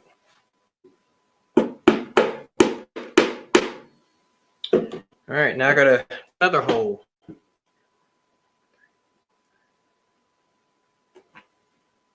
So that way I can put that nail right between the 4 rails, right before it gets to the frog. So between the frog and the points.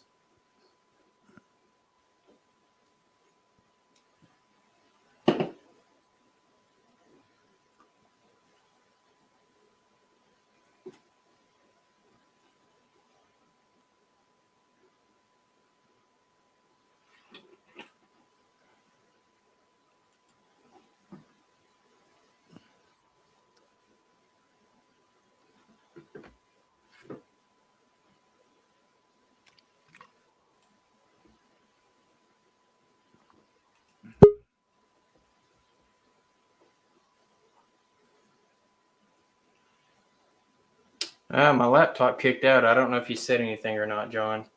No, I didn't. Okay.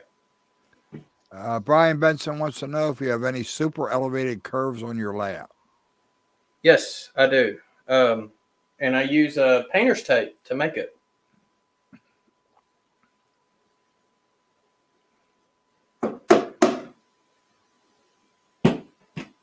Arty wants to know if you're sending a test train down the new section.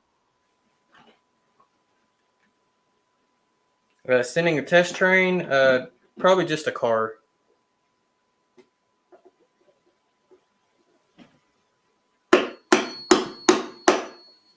Nope, not all the way down.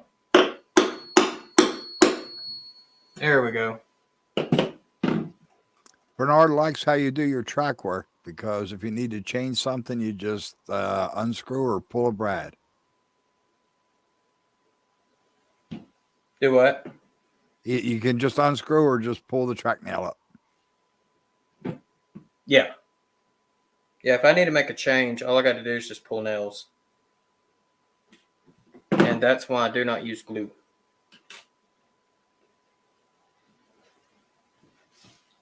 Y'all, we're getting close to being done.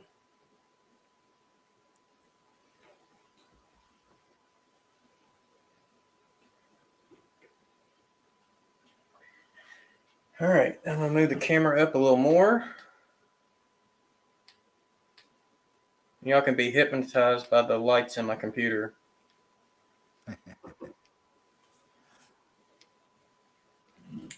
All right, I think the last is a 3-inch and a 6-inch. So there's the 3-inch.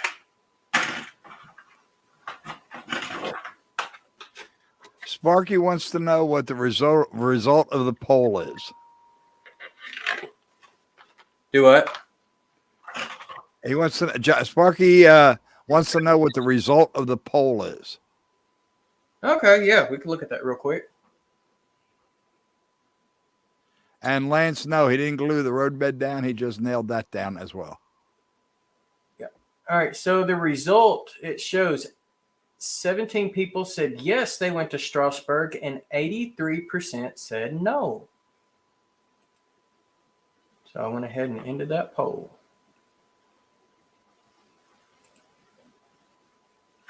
There you have it.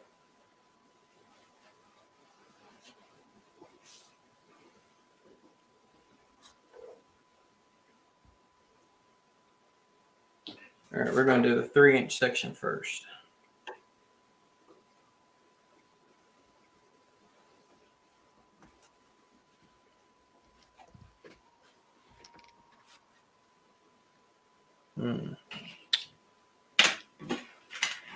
Go ahead and grab these because then I'm going to need those here in a minute.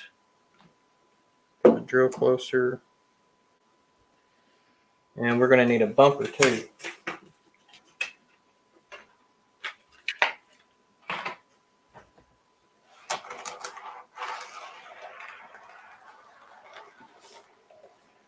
Let's see. Bernard says, what about soldier, Jason? Or is that solder? Not sure. I don't know what he's talking about. Me neither. I'm lost on that one. And Sparky did say he's here. He's just too tired to be in chat. Oh, okay. Well, hey, Sparky. If you're still here, that is. Probably. He just texted me. All right. One more hole for the night.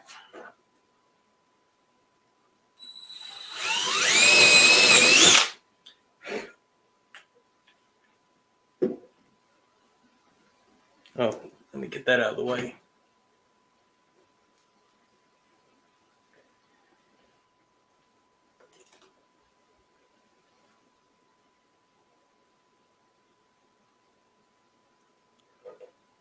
Yeah, my goal is to have this layout fully finished by August.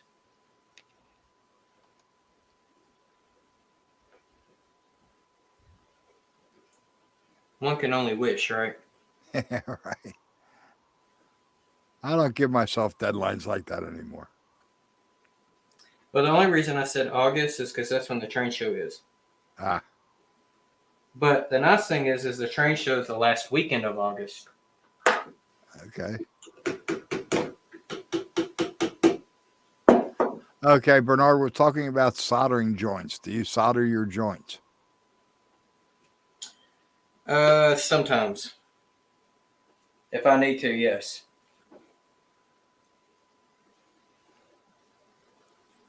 If you have good rail joiners, you don't ever need to.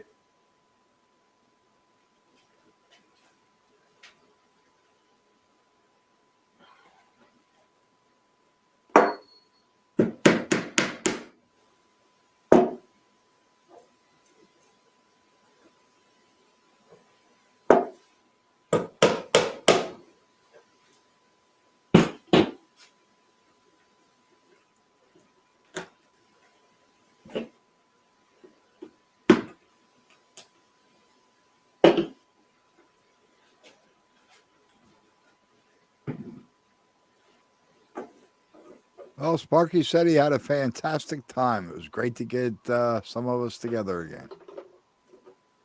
Yeah, I wish I could have been there. So do I. It was in the plans, and then I got dealt 5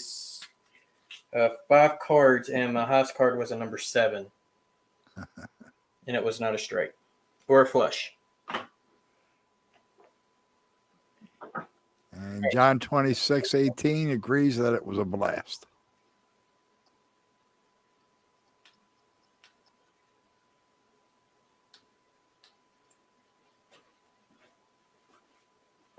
I'm going to minimize that so that way I can see what I'm doing.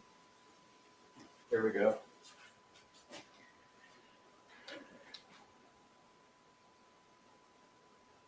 All right, so there's the full thing. All right, so this is block 1, or from here where the car is block 1. The next joint, next one, next one, next one. So we got 6 blocks on this straightaway. And of course, this is on a garage floor, so it's actually going uphill.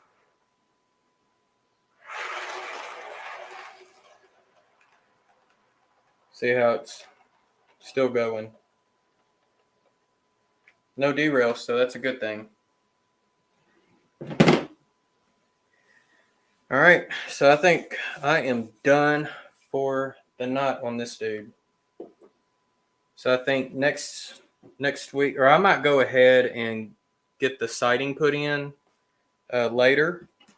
I'm going to let the channel members vote on that. If they want me to do that or not. Let's see here. All right. Well, John, you got anything? No. Oh, I think I lost you. Oh, you lost? Is that better? Okay. Yeah, I got a bad delay now. Yeah, I think I got a bad delay. Hold on just a sec. Okay.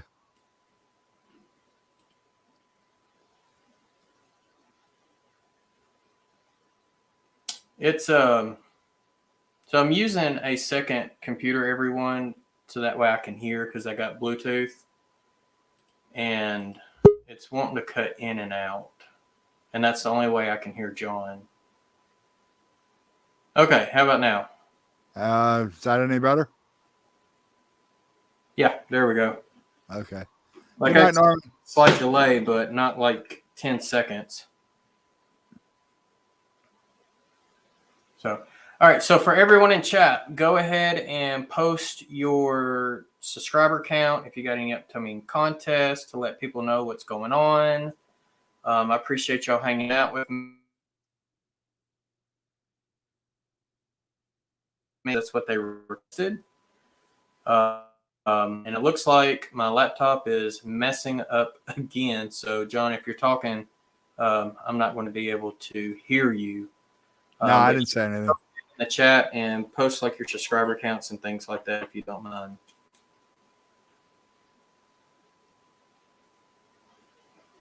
So, oh, it looks like I'm losing it on my phone as well. That's not good.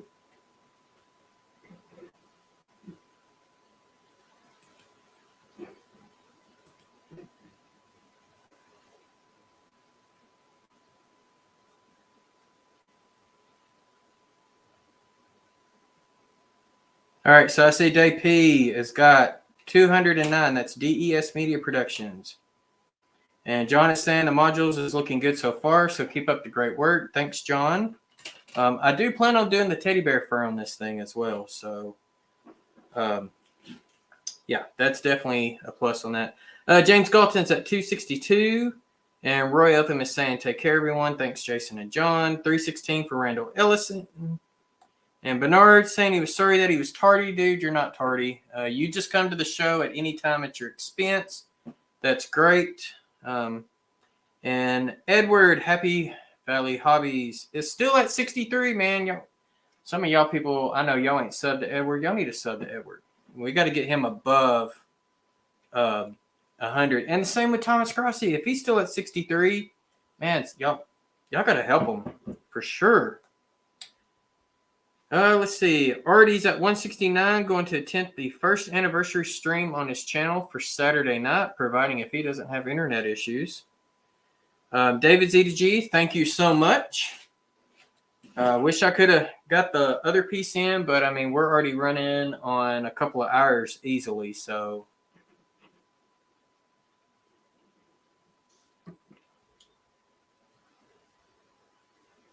Yep. Thanks, John, for posting Edward's channel, link to his channel. And I can't hear you, John. My computer over here is just gone nutsos. So if you're still there, yeah, I just can't hear you, buddy.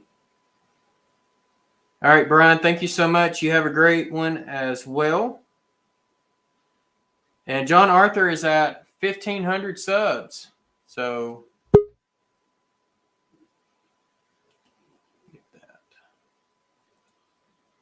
I'm going to see if I can't get John back in here maybe. Well, he's going to be in there for you, but as far as me hearing him is going to be, you know, whether I can or can't. But, all right, so Lance, Weber Model Railroads at 64. We got to get him over 100 too.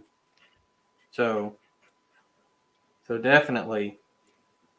And the Crooked River and Eastern's like, holy crap, you're still on? Yeah, it only took a little more than 2 hours, or right at 2 hours, to do 6 feet of track. So, oh, I'm frozen. So Arty is saying that I am frozen, or someone's frozen. It's definitely not cold here, I can tell you that. So, all right. Well, I am going to go ahead and hit the exit. So I appreciate y'all being here, being part of Sidetrack Sunday for the 4th week. I think we have next week. Let's see, today's the 22nd. So yes, next week will be Rick Bailey with the Foltz and Bailey Model Railroad. So definitely tune in next week to see what Rick's got planned. He only typically does, you know, around 4 to 6 shows a month, 4 for the 5th week, and then sometimes he fills in for me, so, or one of the other members. So definitely tune in to Rick next week. So, all right, John, thank you so much for being on there. Keep an eye on chat for me, even though I can't hear you now. Well, if you can, you're welcome. What do you know? But I'm frozen anyhow, so. Other than that, y'all be safe out there and happy railroading. Have a great night, all.